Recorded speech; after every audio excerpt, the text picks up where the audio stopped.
5, Byzantine and Islam. We start with Byzantine. All right, so Rome has just fallen because, it didn't work, a bunch of different reasons.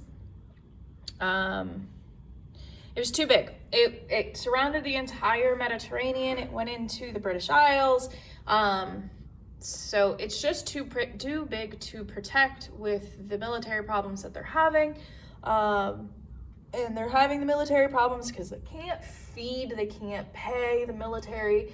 So they try to swindle the Germanic tribes into fighting for them with fake money, well, less valued money, which is interesting because the Germanic tribes are the reason that they have to have the military all the way around. Politically, they are having a lot of issues because there's no connected way to pass the power from one emperor to the next. The Roman citizens don't believe the Roman political state of anything. They don't trust that they'll be safe. Travel is no longer safe, so trade is no longer a thing that's happening on the regular. There's a lot of problems. They tried to save Rome when Diocletian split it. He tried to keep half of it safe, and Constantine is going to move the capital from Rome, Italy, to a city called Byzantium, and rename it Constantinople, trying to keep some semblance of order, some semblance of control. However, in 476 CE, Western Rome is going to completely collapse under the threat of Germanic tribes, bad trade, all of that stuff. So what happens to the east? Well, Eastern Rome is going to be renamed after the original city, Byzantium. So it's going to be called Byzantine. It's also going to be called the New Rome or Second Rome. The city of Constantinople was renamed after Constantine. Is going to be far away from the Germanic tribes and the bad economy and the invasions and the bad trade and all of that. So it's going to be safe. It's also going to be located on a waterway that gives it the ability to control trade, maritime trade from the Black Sea into the Mediterranean or the Mediterranean into the Black Sea. Because it was on a waterway, it was also a peninsula, which led the city to be well guarded by a wall, by the military that was in Constantinople. So they build this city, they save it with a wall, they save all the things that they can, all of the Greco-Roman traditions and culture pieces in this city and in the new Eastern Rome or Byzantine. Constantinople is going to be the seat or the center of the empire, and that is where the emperor is going to live. So these are really important pieces that allows for the city of Constantinople to thrive, and it's still around today, known as Istanbul.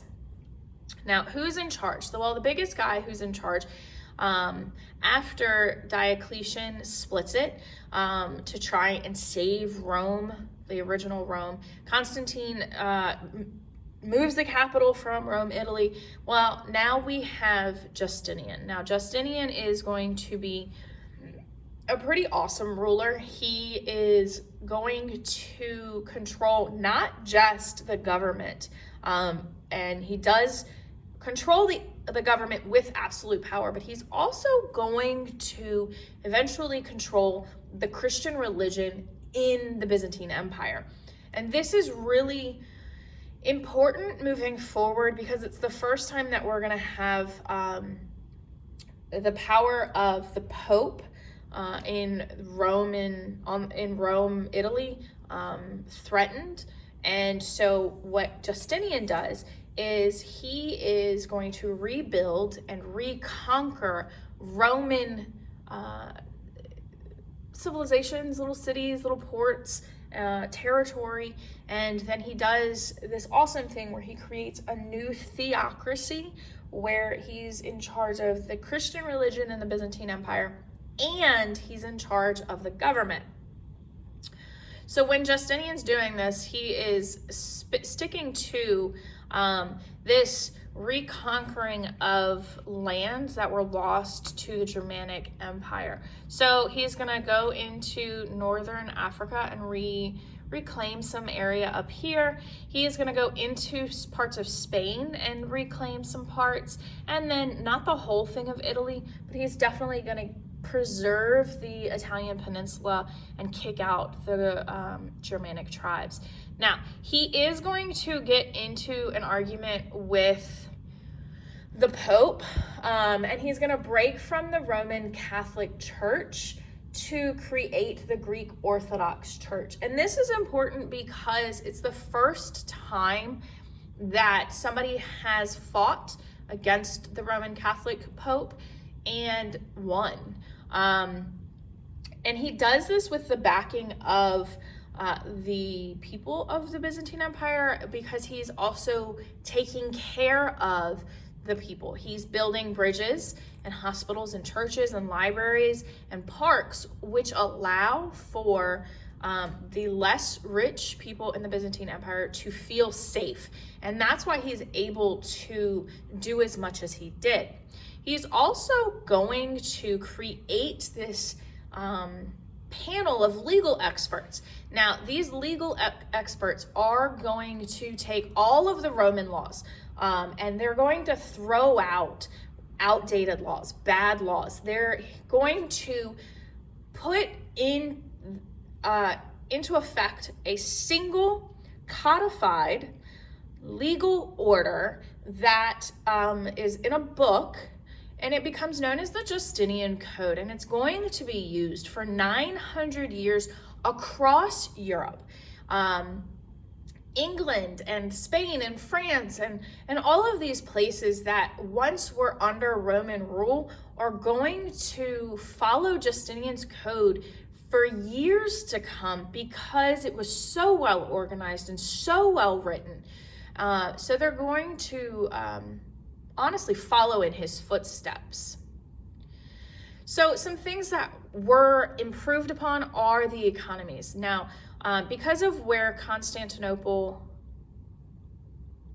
was, the Byzantine Empire could control trade from the Mediterranean Sea into the Black Sea, from the Black Sea into the Mediterranean Sea, and then across land as well.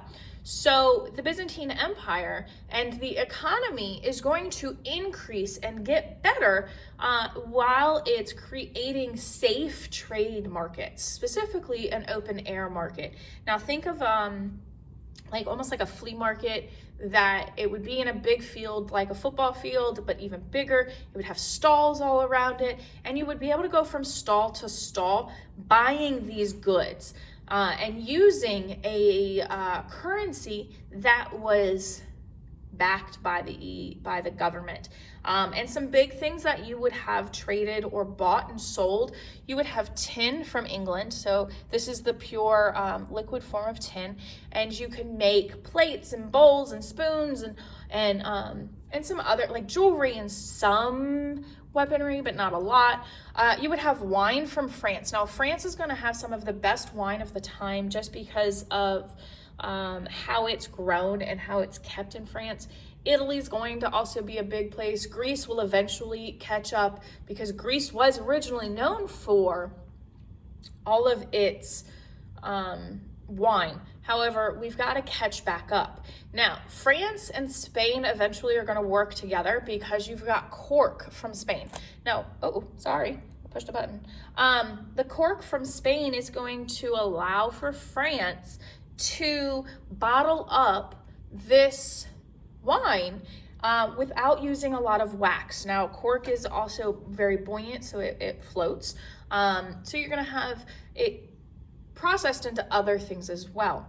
Then you have gold and ivory from Africa. Now, these two things are going to be overutilized. In modern times, and when we talk about ivory, we're talking about tusks of elephants, tusks of rhinos, teeth of some whales, not all whales, some whales. And these animals are going to be overhunted for the ivory, and it's going to lead to really bad things today. Now, in the Byzantine Empire, we've talked about how the Christian faith is going to be there. All of Rome had previously converted with Constantine's death. It became legal to do so. And then we have it's kind of a power struggle between Emperor Justinian and the Pope, and it's going to have a really big impact on the creation of the Byzantine Empire and what they're going to move towards. Now, Justinian is going to help build the Hagia Sophia, which originally didn't have these spires on it, but it was a beautiful, beautiful church, and it's going to use mosaics and icons. So the icons are the religious images of people that they need to almost not worship, but they need to give thanks to, and are going to be on the walls of all of the churches. And they're going to use the style of mosaics to create these pictures that are on the Hagia Sophia and churches around the Byzantine Empire. Within the Hagia Sophia, it's going to translate to the Church of the Holy Wisdom, and it is going to be the largest Greek Orthodox church, and it's going to be built and finished during Emperor Justinian's reign. He's going to rebuild it because there was a lot of issues and fights, especially once the Islamic Empire comes about. However, it is going to still be standing today, and it was, up until a couple months ago, still a museum. And when Constantinople does fall to the Turks, the Ottoman Turks, which hint is where we get the word Turkey, the country Turkey from the Turks, and it's going to be converted into a mosque because the Ottoman Turks are going to be Islamic. They're going to be Muslims. And then for a really long time, it was going to be a museum. It's just now being turned back into a mosque. Potentially, that's what they're voting on now. So culturally, they're going to focus in the Byzantine Empire on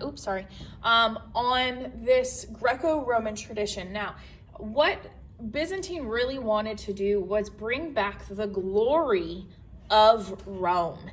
And if I can bring back the glory of Rome, then obviously I can be just as good. There's a couple differences. They're not going to speak Latin like they do in Western Rome. They're going to speak Greek. They're not going to practice Catholicism or the Roman Catholic faith. They're going to practice Greek Orthodox Christianity. There's a couple differences. And they're going to focus on these differences. Greek Orthodox Christians want the normal human, the peasant, whatever you want to call them, to be able to understand the Bible and understand liturgy or the church service. So they're going to speak a language that can be understood. And they're also going to create more and more books. They're going to copy these books so that future generations can use them. So what happens is there's a great schism. It's a fancy word for split.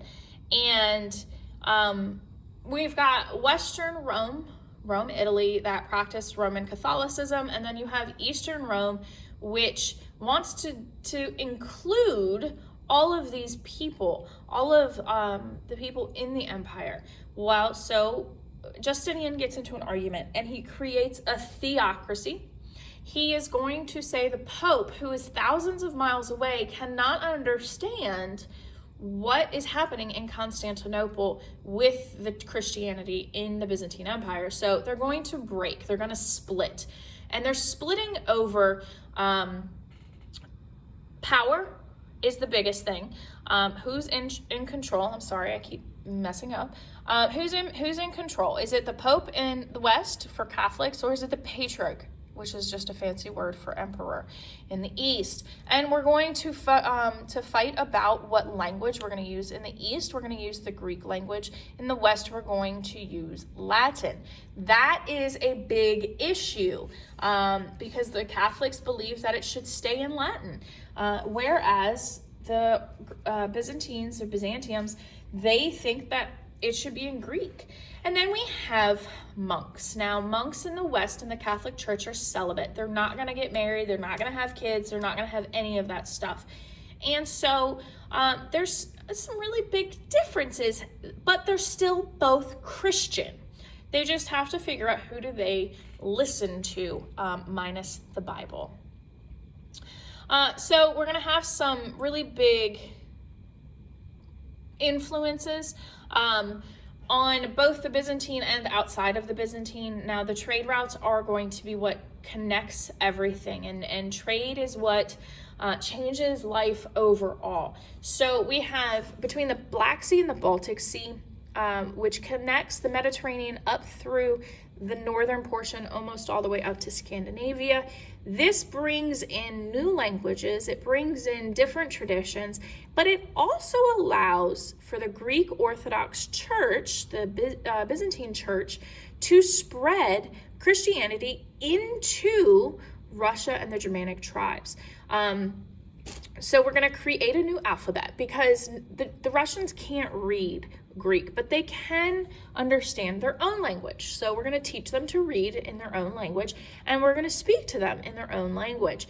And we're going to, Saint Cyril is going to be his name. He's a monk, and he is going to create the Cyrillic alphabet.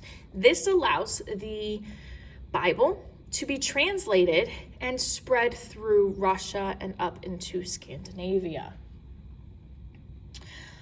The church is going to use what I call a Hershey kiss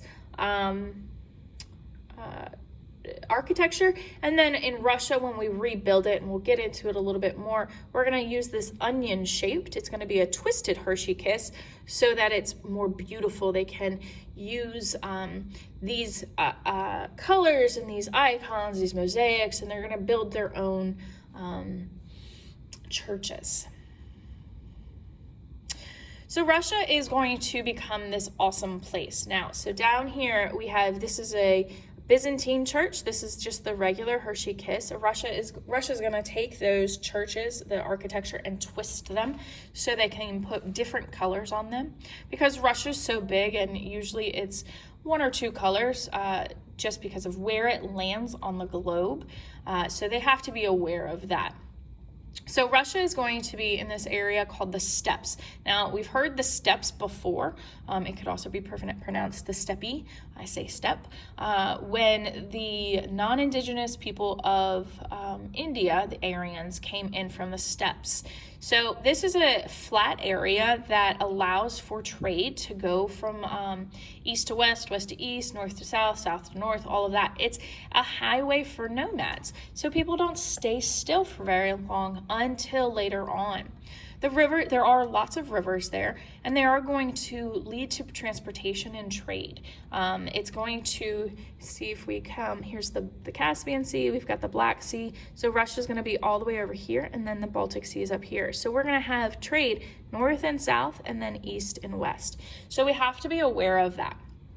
We also have the cities that are going to be the center of trade, which allows for cultural transfusion and transformation between the Vikings, the Slavs, and the Byzantine Empire.